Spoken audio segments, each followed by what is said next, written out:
భూకంపం వచ్చిందా అనేంత కుదుపులు, 2 గంటల పాటు డమడమలాడేలా భీకర శబ్దాలు, దట్టంగా కమ్ముకున్న పొగలు, తునాతునకలై ఎగిరిపడ్డ శరీర భాగాలు, ఏ అవయం ఎవరిదో గుర్తించలేని పరిస్థితులు.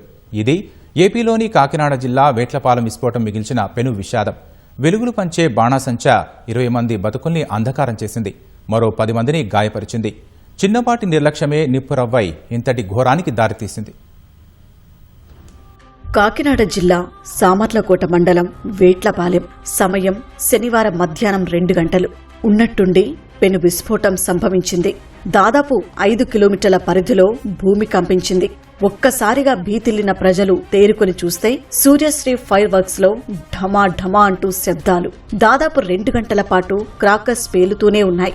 వాటితో పాటే మాంసపు ముద్దలు ఎటుకటే ఎగిరిపడ్డాయి. పచ్చని పొలాల మధ్య ఉండే సూర్యశ్రీ ఫైర్ వర్క్స్ ప్రాంగణం పేలుళ్లు ఆగాక శ్మశానంలా మారింది.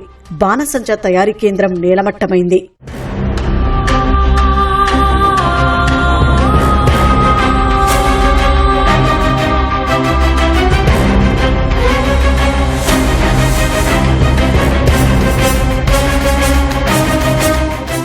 వేట్లపాలెంలో కొన్నేళ్లుగా సూర్యశ్రీ ఫైర్ వర్క్స్ పేరిట బాణసంచా తయారీ సాగుతోంది. రోజులాగే కార్మికులు టపాసుల తయారీలో నిమగ్నమయ్యారు. మధ్యాహ్నం 2 గంటల ప్రాంతంలో పేలుళ్లు సంభవించాయి. పెద్ద మొత్తంలో టపాసులు నిల్వ ఉండటంతో విస్ఫోటం ఆగలేదు. కార్మికులు బయటకు రాలేక కాలిపోయారు. 10 మంది పురుషులు, 10 మంది స్త్రీలు సజీవదహనమయ్యారు. కొందరివి కాళ్లుంటే చేతులు లేవు, చేతులుంటే కాళ్లు లేవు. కొన్ని శరీర భాగాలే మిగిలాయి. పెను విస్ఫోటం నుంచి 10 మంది గాయాలతో బయటపడ్డారు.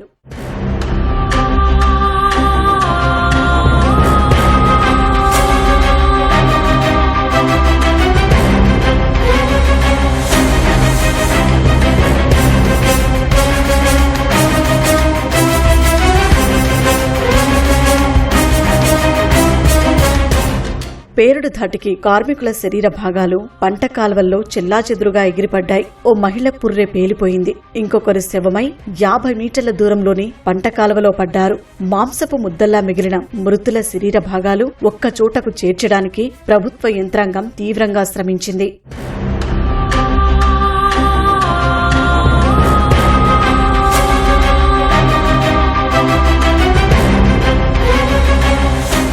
పేలుళ్ల ధాటికి వేట్లపాలెం సమీపంలోని జొన్నల దొడ్డిలో పెంకుటిల్లు పైకప్పు ధ్వంసమైంది. కొన్ని ఇళ్లలో ఫాల్ సీలింగ్లు కూడా ఊడిపడ్డాయి. పలు నివాసాల్లో అద్దాలు, తలుపులు పగిలిపోయాయి.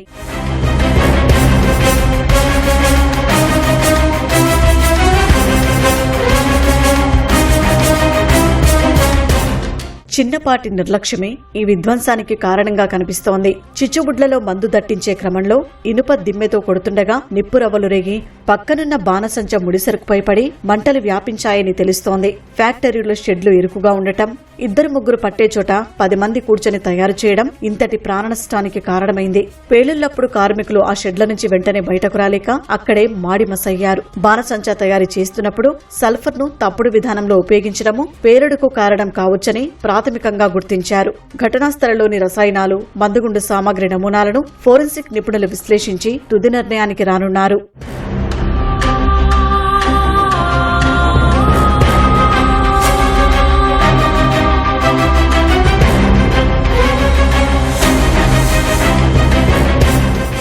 పండుగలు, పర్వదినాలకు బాణసంచా కాల్చడం సాధారణంగా మారిపోయింది. గోకవరం మండలంలో జరిగే ఓ వేడుకల కోసం భారీ ఎత్తున మందుగుండు సామగ్రి తయారు చేస్తున్నారని, అందుకే నిల్వలు అధికంగా ఉన్నాయని భావిస్తున్నారు.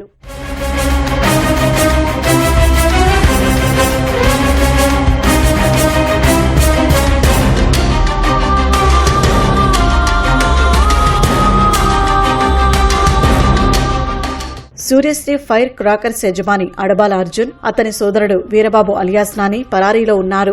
వారి తండ్రి అడబాల శ్రీనివాసరావు కూడా ఘటనా స్థలిలోనే చనిపోయారు. శ్రీనివాసరావు మృతదేహం తీసుకెళ్లేందుకు కుటుంబ సభ్యులెవరూ రాలేదు. అర్జున్, నాని కోసం ప్రత్యేక బృందాలు గాలిస్తున్నాయి.